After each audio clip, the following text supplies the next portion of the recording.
저희가 이 앞 시간에서 우크라이나 얘기도 많이 했고 러시아 얘기도 많이 했어요. 근데 그런 상황은 이제 좀 많이 얘기한 것 같으니까 그렇다면 젤렌스키를 맞서고 있는 푸틴의 생각은 어떤가? 그 사람은 어떤 사람이고 그 사람의 말은 뭘 말하고 있는가?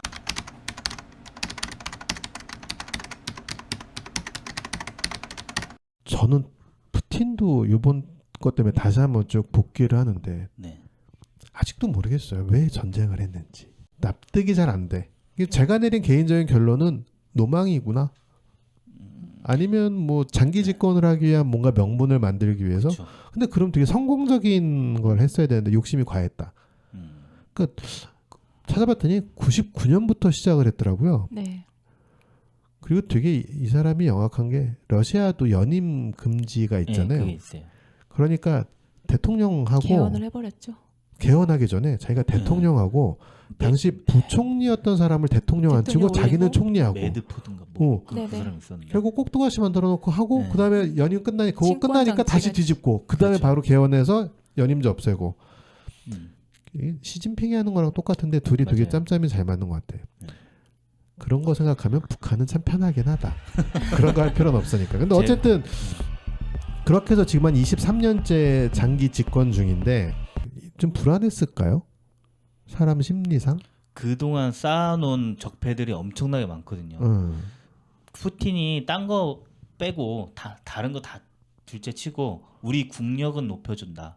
혹은 자기 거 안 챙겨라는 이미지가 있었어요. 저 사람은 상남자라서 맞아, 상남자 이미지가 있었어요. 뭐 자기 거 막 일일이 챙기고 그런 뒤로 돌리는 사람 아니야. 직진하는 사람이야. 이런 이미지가 있었는데 뒤로 돌린 게 엄청나게 많다는 게 점점 밝혀지고 있었거든요. 그러면 이제 다음 선거는 어쩔지 모르는 거예요. 요번 선거는 또 되게 신승으로 이겼어요. 마치 박정희 대통령이 김대중 대통령을 50만 표 차로 간신히 이기고 나서 그 없애버렸잖아요. 종신제를 만들어 버렸잖아요. 그거랑 같은 그 일을 한 거거든요. 그러니까 불안하죠. 그러니까 만약 그런 명분이었다 그러면 크림반도까지 잘 소화했고 그 다음에 우크라이나 안에서 독립을 외친 두 지역, 걔네들이 이름이 어려워서 외우지 못했어. 두 지역이 있을 때 그 지역만 커버해서 우크라이나 전체가 아니라 그 지역만 돈 받고 일부라도 좀 이렇게 친러 성향의 정부가 생기게끔 도와줬다고 하면 오히려 이렇게 지금처럼 소란스럽고 대외적으로 고립되는 건 없었을 텐데 크림 때 고립을 안 당하니까 약간 자신감이 붙었던 건가? 그랬다기보다 전쟁은 꼭 했어야 됐어요. 아 그렇게 생각해요? 네. 푸틴은 전쟁을 꼭 했어요. 소규모든 뭐 큰 규모든 전쟁을 꼭 했어야 돼요. 왜냐하면 다음은 없거든요. 푸틴이 생각하기에. 그런 입장에서는 아직 EU에 들어가 있지 않은 우크라이나가 가장 좋은 상황일 수도 있었다. 그렇죠. 네. 그러니까 그리고 뭐 명분도 만들자고 하면 충분히 만들 수 있는 나라니까. 아 그러면 푸틴 입장에서 보면 그럼 좀 말이 될 것 같아요. 그러니까 전쟁이 필요하다는 전제를 깔고 보면 주변에 이렇게 국경이 인접한 나라들 중에서 거기 어디죠? 저 제일 꼭대기에 삼국 나라 아닌 발트 삼국이라나? 네. 걔네들을 제외하고 나머지는 EU에 들어있거나 정치적으로 조금 안정되어 있는 느낌인데 우크라이나 같은 경우는 친서 성향의 정치인이 극단적으로 양분되어 있는 상황이었고 계속 얘기 나오는 거지만 코미디언 출신의 대통령이 당선되고 나서부터 정치적으로 약간 불안한 외교적으로도 약간 불안해서 그 전에 그 끈끈한 외교 관계가 다소 약간 헐거워진 그런 상황이었으니까 우크라이나가 딱 치기 좋았다라고 생각할 수 있겠네. 긴장감이 조금 이거 잘하고 완전히 먹을 수 있겠는데 라는 생각을 할 만큼 좀 느슨해졌던 거죠. 아 그럴 수는 있겠다. 그게 그 기사를 찾아보다 보니까 14년도에 크림반도 먹고 나서 그 젤렌스키가 대통령이 되고 온 후에 그 지금 그러니까 전쟁 나기 바로 직전에 그 러시아 병력이 모였던 그 지역에 한 번 갔던 적이 있더라고요. 기사에. 미국은 니네들이 왜 거기 가지? 전쟁을 준비하나? 라고 하면서 우크라이나에 경고를 했고 우크라이나에서는 늘상 있는 일이니 긴장할 예. 거 없고 우리 그런 식으로 해서 오히려 그 우크라이나에 대한 그 경제적 정치적 데미지를 입히지 마라 하고 오히려 미국의 대통령이 뭐라 한 적이 있더라고요. 맞아요. 푸틴 입장에서는 살짝 찔러봤는데 간을 본 거지. 갔는데 얘가 뭐 미국의 도움을 적절히 거절을 해주네. 맞아요. 그러면 조금 더 쌓았다가 한번 더 콕 찔러보고 그 와중에 독립하겠다는 지역 두 군데나 생겼어. 좋은 핑계일 수는 있을 것 같아. 사실 그 외교적 실책이라는 게 바로 그거였어요. 그런 그래서 거. 미국이랑도 척지고 러시아랑도 척지는데 우크라이나가 버텨낼 수가 있어? 라고 하는 거죠. 그러니까 그러면 미국하고 조금만 더 척진 다음에면 내가 포섭을 해서 이렇게 회유를 해서 가든지 아니면 전쟁을 해서라도 위협을 해서라도 데리고 오든지라고 생각을 했는데 이 사람이 갑자기 이제 그 푸틴이 생각하기에 이대로 전쟁 없이 그냥 가면 나는 다음은 안 될 것 같아. 그리고 우리 가족도 위험해. 그리고 내가 지금까지 쌓아놓은 거 다 들통날 수 있어. 그러면 일단 전쟁으로 시선을 돌리는 쪽을 선택하는 게 나한테는 옳아라고 푸틴이 생각한 것이 아닌가. 그러면 어쨌든 푸틴의 이미지는 종종 그런 거 보여줘요. 우통 다 벗고 말 탄다거나 얼음물에 들어가거나. 그러니까 강한 상남자 이미지. 네. 그러니까 오히려 정치적인 외교력을 발휘해서 그 나라의 일부분을 갖고 온다기보다는 정말 탱크를 탄 군인들이 들어가서 그 나라를 갖고 온 게 자기한테 더 이미지가 맞는다. 이런 스타일은 유형이 없는 거 아니에요? 있어요. 있죠. 이런 것도 있어요? 있겠죠. 네. 푸틴은 없으면 안 되지. 보면 볼수록 그 상남자의 이미지 8번 유형. 처음 나왔다. 8번이요.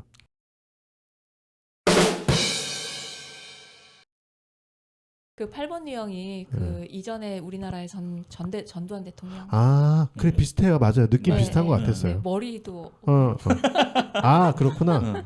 근데 이 푸틴의 그런 히스토리를 보면 되게 재미있더라고요. 그러니까 이게 푸틴이 뭐 금수저인 줄 알았더니 정말 완전 흑수저였었던 그리고 굉장히 그 집안에서도 자라오는 성장 과정의 문제아였다가 이제 그 우연히 그 스파이 뭐 KGB를 들어가면서 확 첩보 바뀐 영화를 스타일이야. 보고서 스파이가 꿈이어서 이제 KGB와 이제 이렇게 해서 옐친의 등을 업고 이제 이렇게 맞아요. 등판하게 된 이런 푸틴이잖아요. 예. 그런데 구소련 시대를 지내왔던 그 과정에서 구소련을 지내왔던 겪었던 사람들은 나이 드신 분들은 푸틴에 대한 엄청난 지지율이 높대요.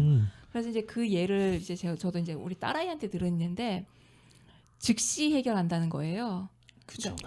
그래서 예를 들면 전기 요금을 이 정도로 딱 묶어라고 이제 이렇게 정책적으로 내놓으면 하는 데도 있고 안 하는 데도 있고 이렇잖아요. 그럼 어느 날 앉아서 저기 시골에 있는 어떤 할머니가 시골에 전화를 해서 할머니가 전화를 받으면 그게 시행되고 있냐라고 물어본다는 거예요.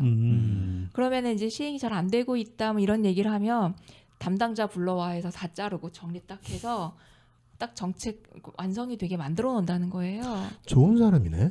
네, 그래서 서민들이나 그런 사람들은 자기가 직접적으로 그걸 혜택을 볼 수 있게끔 모든 장치를 딱 만들어 놓는 게 이게 푸틴의 정치력이고 그래서 이제 구소련을 겪었던 그런 나이 드신 분들은 푸틴에 대한 지지율이 엄청 높다라는 거예요.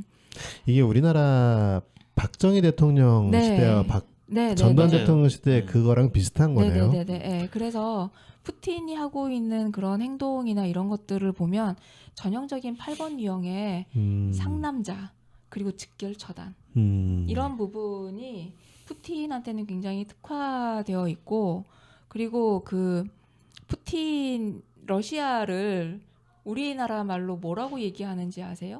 불공국이라고 표현하거든요. 그런데 푸틴은 8번 유형의 그런 전형적인 불공 같은 그 저돌적인 이런 부분이고 그리고 8번 유형은 9가지 유형 중에서 본능에 가장 충실해서 동물 같다?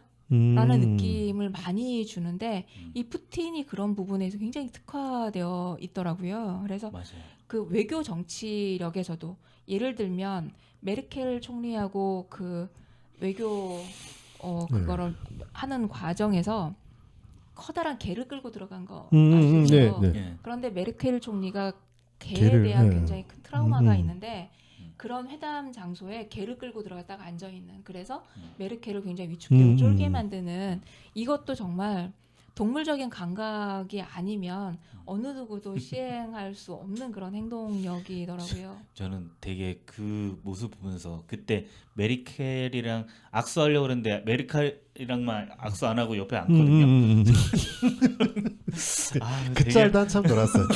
네. 되게 그러니까 뭐 트럼프도 그런 적 있었는데 약간 유치한 예, 너무 유치하고 네. 좀 애 같은 느낌? 저렇게 네, 하죠. 네. 그래서 러시아 사람들 참 이해가 안 간다. 저런 사람이 좋아가지고 지금 음, 되게 후진적이다라고 생각했어요. 그러니까 전에. 힘과 권력과 파워를 굉장히 정말 중요시 여기는 그리고 그걸 겉으로 드러내 보이고 약한 모습을 보이는 거는 수치라고 생각하는.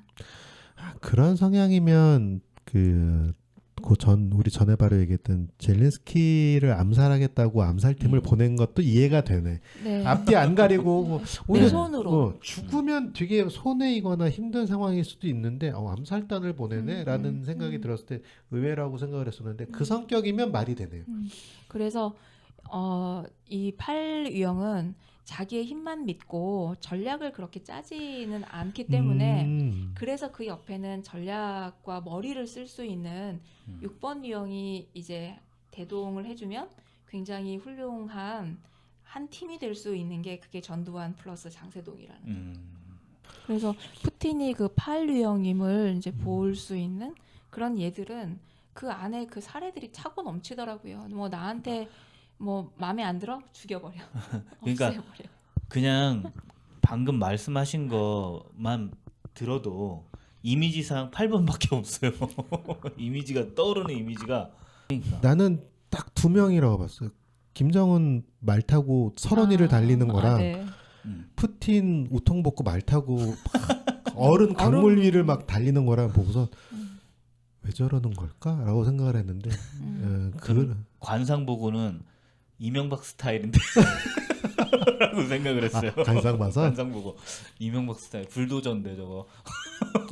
이명박은 몇 유형이었다고 그랬죠? 3번 유형이야. 그러니까 이명박 푸틴은 뒤가 어떻게 생각할 저 사람 정말 뒤를 계산할까라는 생각이 들잖아. 요즘에 보면 그렇게 8번 유형은 뒤 계산하지 않아요.